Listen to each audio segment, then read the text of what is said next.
UP TET 2020 की notification कब जारी होगी, इस पर पीएनपी का क्या कुछ कहना है और शिक्षक भर्ती को लेकर के क्या कुछ अपडेट है, इन सब के बारे में विस्तारपूर्वक चर्चा करेंगे। डीएलएड सत्र 2021-23 में एडमिशन के लिए कुल कितने आवेदन हुए हैं, इस पर विस्तारपूर्वक चर्चा होगी। डाक विभाग में एक बड़ी भर्ती का विज्ञापन जारी किया गया है। साथ ही शिक्षा जगत से जुड़े महत्वपूर्ण खबरों को भी डिटेल में देखने वाले हैं, तो अंत तक जरूर जुड़े रहिएगा इस वीडियो के साथ बिना किसी पार्ट को स्किप किए हुए। नमस्कार दोस्तों, मेरा नाम है नीरज और आप देख रहे हैं करियर बिट यूट्यूब चैनल। अगर आप इस चैनल पहली बार विजिट कर रहे हैं तो इसको सब्सक्राइब करते हुए बेल आइकन को प्रेस करना ना भूलें। जैसा कि कल के वीडियो में मैंने आप सभी को सूचित किया था कि यूपी टेट की परीक्षा जो है वो नवंबर-दिसंबर में प्रस्तावित प्रदेश सरकार के द्वारा बताई जा रही है। स्क्रीन पर आप देख पा रहे होंगे। लेकिन बड़ा सवाल यह है कि यूपी टेट का नोटिफिकेशन जारी कब होगा।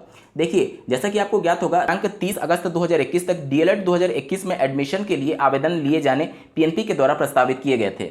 दिनांक 30 अगस्त 2021 को पीएनपी के द्वारा विशेष सचिव उत्तर प्रदेश शासन में फिर से एक बार पत्र लिखा गया है कि डीएलएड 2021 की ऑनलाइन आवेदन की अंतिम तिथि को बढ़ाने के संदर्भ में। यहाँ पर आप देख पा रहे होंगे, अब इनके द्वारा ये प्रस्ताव भेजा गया है कि जो 30 अगस्त तक अंतिम आवेदन तिथि थी उसको बढ़ा करके 15 सितंबर 2021 कर दिया जाए। जैसा कि आपको ज्ञात होगा, पीएनपी ने पहले भी ये प्रतिबद्धता जाहिर कर चुकी है कि जब तक डीएलएड के आवेदन पूरी तरीके से कंप्लीट नहीं होंगे तब तक यूपी टेट का नोटिफिकेशन जारी नहीं होगा। अब अगर डेट बढ़ाने के संदर्भ में प्रदेश सरकार के द्वारा कुछ आदेश पारित किया जाता है, उस कंडीशन में 15 सितंबर से पहले फिर यूपी टेट 2020 का नोटिफिकेशन जारी होने की संभावनाएं बिल्कुल शून्य हो जाएंगी। हालांकि 1 सितंबर 2021 को पीएनपी कार्यालय पर यूपी टेट 2020 की नोटिफिकेशन जल्द जारी कराने के संदर्भ में अभ्यर्थी भारी संख्या में उपस्थित होकर के वहां पर धरना प्रदर्शन कर रहे हैं। उत्तर प्रदेश में पिछली 69,000 सहायक अध्यापकों की भर्ती में आरक्षण विवादित मामला थमने को नाम नहीं ले रहा है। अब पिछड़ा वर्ग आयोग की रिपोर्ट लागू करने के लिए 6 को अभ्यर्थियों ने विधान भवन घेरने का यहां पर ऐलान कर दिया है। कई राजनीतिक दल ने भी इसका समर्थन किया है और पिछले 73 दिनों से आरक्षण विवादित मामले से संबंधित अभ्यर्थी एससीईआरटी कार्यालय पर धरना प्रदर्शन कर रहे हैं। आयोग की रिपोर्ट के बावजूद भी प्रदेश सरकार इन पर गंभीरता से विचार नहीं कर पा रही है। निश्चित तौर पर अगर एक संवैधानिक संस्था आपकी कुछ कमियों को उजागर कर रहा है तो उस पर विचार करके इस पर अंतरिम रूप से फैसला प्रदेश सरकार को जारी करना चाहिए, क्योंकि आरक्षण एक संवैधानिक अधिकार है अभ्यर्थियों का। वहीं 69,000 सहायक अध्यापकों की भर्ती में जो सीटें रिक्त रह गई है उनके लिए चौथे काउंसलिंग की मांग के साथ अभ्यर्थी एससीईआरटी कार्यालय पर धरना प्रदर्शन कर रहे हैं। दिल्ली विश्वविद्यालय में राष्ट्रीय शिक्षा नीति 2020 पर दिनांक 31 अगस्त 2021 को महत्वपूर्ण चर्चा विमर्श करने के बाद से इस राष्ट्रीय शिक्षा नीति 2020 के महत्वपूर्ण प्रावधानों को लागू कर दिया गया है। वर्ष 2021-23 सत्र में एडमिशन लेने के लिए डीएलएड के 30 अगस्त तक आवेदन की अंतिम तिथि समाप्त हो चुकी है और इस बार भी बहुत ज़्यादा सीटें खाली रहने की उम्मीदें हैं। अंतिम तिथि तक कुल आवेदनों की संख्या की बात की जाए तो 1,95,000 अभ्यर्थियों ने अंतिम रूप से अपना आवेदन कंप्लीट कर लिया है। स्क्रीन पर आप देख पा रहे होंगे 30 अगस्त तक, पहले ये तिथि 10 अगस्त थी जिसे बढ़ा करके 30 अगस्त किया गया और अंतिम तिथि तक 1,95,947 अभ्यर्थियों ने पंजीकरण कराते हुए फीस जमा कर दी है। इसके बावजूद सरकारी और निजी कॉलेजों में डीएलएड की 2,43,200 सीटें हैं, जिसके सापेक्ष बहुत कम आवेदन आए हुए हैं। और जैसा कि मैंने आप सभी को सूचित किया कि पीएनपी के द्वारा फिर से डेट को बढ़ाने के लिए शासन के पास प्रस्ताव भेजा गया है, आप इस आर्टिकल में भी पढ़ सकते हैं और बहुत ज़्यादा उम्मीदें हैं कि शासन से मंजूरी मिल भी जाएगी। पीएनपी एससीईआरटी शासन प्रशासन सिर्फ एक पक्ष को देख रही है कि डीएलएड की सीटें नहीं भर रही हैं, जबकि क्यों नहीं भर रही हैं इस पर उसका समीक्षा नहीं हो पा रहा है। आखिर जब डीएलएड के लिए कुछ अधिकारों की बात नहीं करेगी प्रदेश सरकार, तब तक इस सीटों को भर पाना लगभग नामुमकिन कार्य हो जाएगा।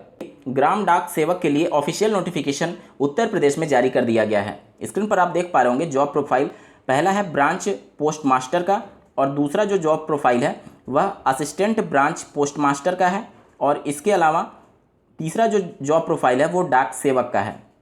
स्क्रीन पर आप देख पा रहे होंगे टाइम रिलेटेड कॉन्टिन्यूटी अलाउंस के बारे में बताया गया है। ब्रांच पोस्ट मास्टर जो है उसके लिए 12,000 निर्धारित किया गया है और असिस्टेंट ब्रांच पोस्ट मास्टर जो है और डाक सेवक है उनके लिए 10,000 निर्धारित किया गया है। एज लिमिट की बात की जाए तो 23 अगस्त 2021 के दिन तक कम से कम 18 वर्ष और अधिकतम 40 वर्ष आपकी आयु है तो आप इसके लिए आवेदन कर सकते हैं। अगर आप SC/ST से संबंधित हैं तो 5 वर्ष का रिलैक्सेशन मिलेगा, अगर OBC से संबंधित है तो 3 वर्ष का रिलैक्सेशन मिलेगा maximum age. Minimum educational qualification की बात की जाए तो 10वीं स्टैंडर्ड रखा गया है, मतलब अगर आप हाई स्कूल क्वालिफाई हैं तो आप इसके लिए आवेदन कर सकते हैं। साथ ही लोकल लैंग्वेज में आपकी पकड़ होनी चाहिए और इंग्लिश का आपको ज्ञान होना चाहिए। ये जो आपके हाई स्कूल में ये दोनों सब्जेक्ट अनिवार्य रूप से होने चाहिए, इंग्लिश भी होनी चाहिए और जहाँ से आप आवेदन करेंगे वहाँ की लोकल लैंग्वेज आपको आनी चाहिए, मतलब हिंदी भी आपका हाई स्कूल में होना चाहिए। स्क्रीन पर आप देख पा रहे होंगे स्टेट वाइज यहाँ पर लैंग्वेज की बात की गई है, लोकल लैंग्वेज जो है। तो यहाँ पर अगर आप उत्तर प्रदेश की बात करें तो स्क्रीन पर देख सकते हैं उत्तर प्रदेश में हिंदी लोकल लैंग्वेज आपकी होनी चाहिए और इंग्लिश तो आपको आनी ही आनी चाहिए।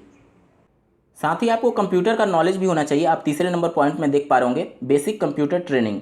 यहाँ पर मिनिमम 60 दिन का आपके पास ट्रेनिंग का सर्टिफिकेट होना चाहिए, या अगर आपने हाई स्कूल, इंटरमीडिएट या फिर हायर क्लासेज में कंप्यूटर एज ए सब्जेक्ट पढ़ा है तो आप उसके बिहाफ पर भी अप्लाई कर सकते हैं।